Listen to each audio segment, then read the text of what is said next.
જય હિન્દ મિત્રો। તો આજે આપણે એક નવા વિડીયોમાં ખૂબ સારી માહિતી વિશે વાત કરવાની છે।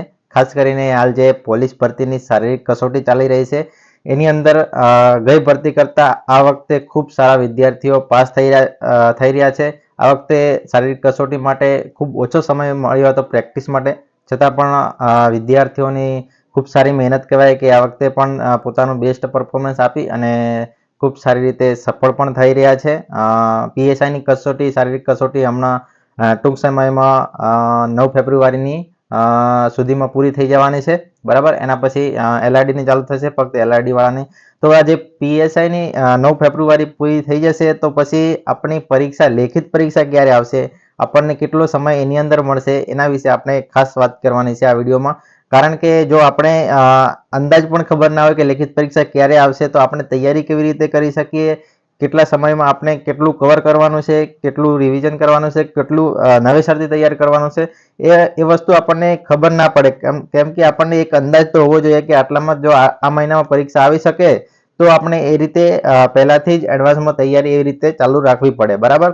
તો એના માટે આપણે આજે વિડીયોમાં વાત કરીશું। તો પહેલા આપણે વાત કરીએ કે ગઈ પોલીસ ભરતી હતી 2025ની, તો એ પરીક્ષા શારીરિક કસોટી ક્યારે લેવાઈ હતી અને પછી લેખિત પરીક્ષા ક્યારે લેવાઈ હતી, એના આધારે આપણે આ વખતે જે 26ની પરીક્ષા ચાલી રહી છે એમાં કઈ રીતનું પરીક્ષા ચાલશે, કેટલા સમયની અંદર લેવાશે, એ પણ આપણે થોડોક અંદાજ લગાવીએ, બરાબર।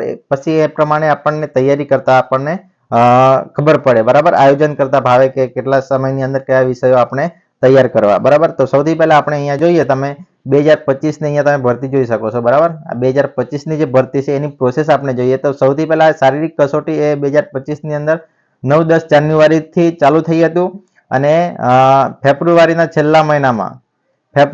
છેલ્લા મહિનામાં શારીરિક કસોટી આજે પૂર્ણ થઈ હતી, પીએસઆઈ અને એલઆરડી બંનેની, બરાબર।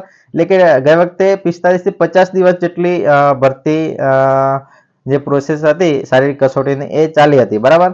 એના પછી પીએસઆઈની લેખિત પરીક્ષા ક્યારે લેવાય હતી? લેખિત પરીક્ષા 13 એપ્રિલ 2025ના રોજ એ લેખિત પરીક્ષા પીએસઆઈની લેવાઈ હતી। એમાં પ્રિલિમ્સ અને મેઇન્સ એક જ દિવસે લેવાઈ હતી અને આ વખતે પણ શક્ય લાગે છે કે પ્રિલિમ અને મેઇન્સ એ ભેગી જ લઈ શકે છે, પરંતુ એ પછીની વાત છે। આપણે ભેગી જ લેશે એવું સમજીને જ તૈયારી કરવાની છે।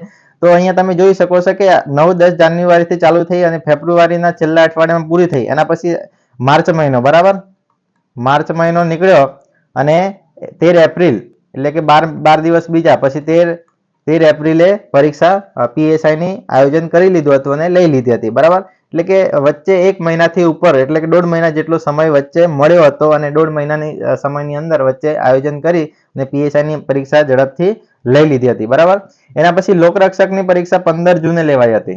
લોકરક્ષકની પરીક્ષા 15 જૂને, એને લોકરક્ષકનું બધાનું ફેબ્રુઆરીના એન્ડમાં પૂરું થઈ ગયું હતું, એટલે કે ફેબ્રુઆરી, માર્ચ, એપ્રિલ, મે, જૂન એટલે 4 થી 5 મહિના, 4 થી 4.5 મહિના જેટલો સમય લોકરક્ષક માટે મળ્યો હતો, પરંતુ શારીરિક કસોટી પૂર્ણ થઈ અને પીએસઆઈ માટે એટલો સમય મળ્યો ન હતો, બરાબર। એટલે કે છેલ્લા અઠવાડિયામાં કે માર્ચ અને એપ્રિલ એટલે કે 1.5 મહિના જેટલો જ સમય મળ્યો હતો જે શારીરિક કસોટી પૂર્ણ થઈ એના પછી, બરાબર। એટલે કે ટોટલ જે પીએસઆઈ હતું, પીએસઆઈનું જે રનિંગ હતું એ વહેલા પૂર્ણ થઈ ગયું હશે, પરંતુ સંપૂર્ણ શારીરિક કસોટી પૂર્ણ થયા બાદ 1.5 મહિના જેવો સમય એટલે કે ટોટલ તો 2 મહિના ઉપર સમય મળ્યો હશે પીએસઆઈની શારીરિક કસોટી પૂર્ણ થયા બાદ લેખિત પરીક્ષા માટે, બરાબર। એટલે આ ગઈ પરીક્ષાને, ગઈ ભરતીને આપણે ધ્યાનમાં રાખી આ ભરતી કઈ રીતે કેટલા સમયની અંદર લેવાઈ શકે એ આપણે એક અંદાજ લગાવી શકીએ, બરાબર। તો અહીંયા તમે 2026ની ભરતી વિશે આપણે જાણીએ તો શારીરિક કસોટી આપણે 21 જાન્યુઆરી 2026થી ચાલુ થઈએ છીએ, બરાબર। અને 13 માર્ચે આપણી શારીરિક કસોટી પૂર્ણ થશે અને 52 દિવસ જેટલો સમય આ વખતે શારીરિક કસોટીમાં લાગવાનો છે।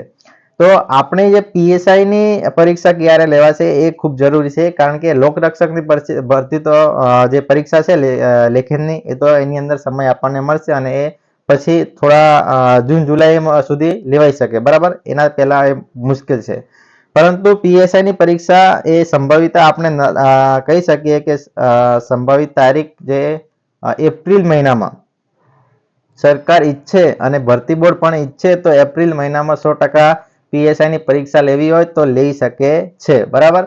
અને ત્યાં એપ્રિલમાં જો એડજસ્ટ ના થાય અને આયોજન ના થઈ શકે કોઈ કારણસર અથવા ભરતી બોર્ડ એટલું જલ્દી પતાવવા નહીં માંગતી હોય પરીક્ષા, તો જૂન જુલાઈમાં ફાઇનલ છે, બરાબર.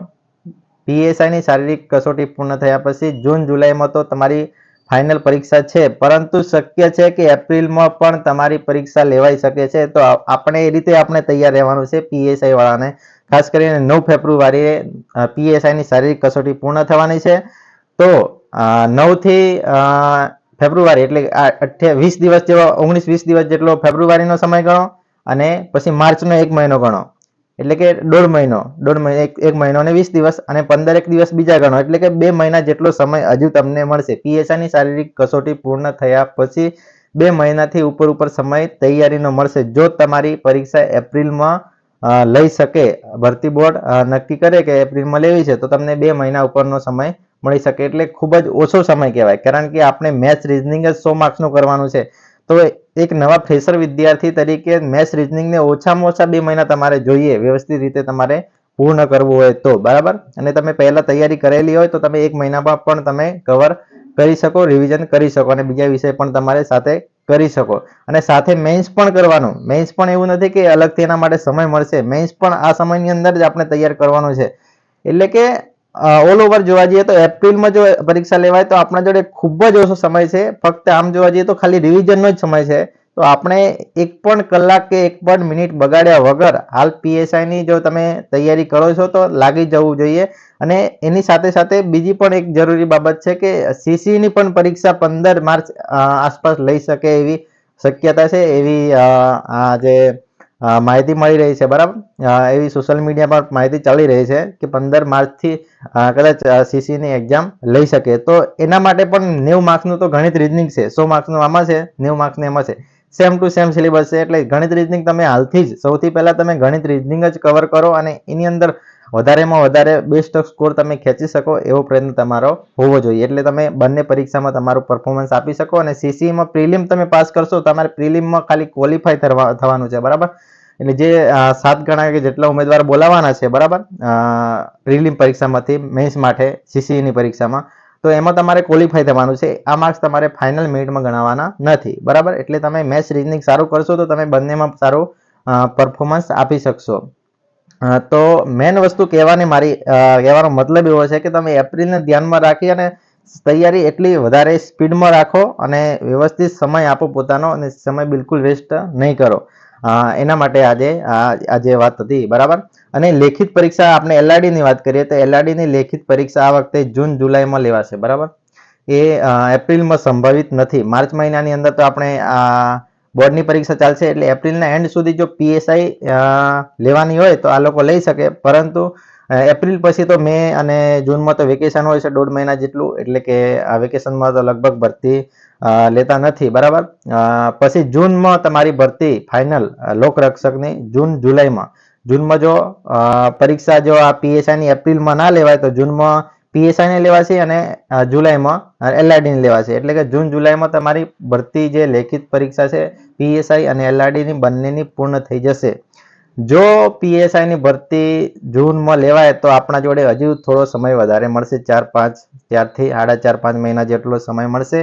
તો જો આટલો સમય મળે તો એ ખૂબ સારી બાબત કહેવાય તમારા માટે, આપણા બધા માટે. કેમ કે એમાં એટલા સમય 4-5 મહિનાની અંદર આપણે ખૂબ સારી રીતે તૈયારી કરી શકીએ, બરાબર. અને લોકરક્ષક માટે તો સમય ઓલરેડી 4 થી 5 મહિના મળવાનો જ છે. તો તમારે તો પૂરતી તૈયારી કરવા માટેનો સમય છે. અને આ સમય એટલો પણ વધારે નથી કે તમે ટાઈમપાસ સાથે તૈયારી કરો, બીજું કામ કરીને તૈયારી કરો, નોકરી સાથે તૈયારી કરો, જોબ સાથે તૈયારી કરો, એટલો સમય નથી આ. હવે તમારે કોઈ પણ તમે જોબ કરતા હો કે કોઈ નોકરી કરતા હો, તમે સારી રીતે તમારે તૈયારી કરવી છે તો ફક્ત હવે તમારે તૈયારીમાં જ 100% તમારો સમય આપવો પડે, અને બિલકુલ સમય હવે તમારે વેસ્ટ કરવો જોઈએ નહીં, બરાબર.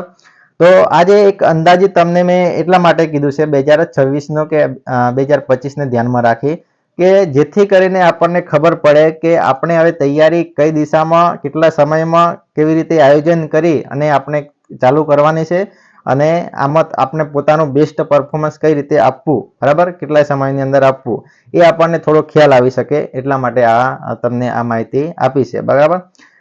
જો તમને વિડીયો ગમ્યો હોય તો લાઈક કરો, તમારા મિત્રો સુધી જરૂરથી શેર કરો, અને આપણી ચેનલને સબસ્ક્રાઈબ ના કરી હોય તો સબસ્ક્રાઈબ પણ કરી લેજો.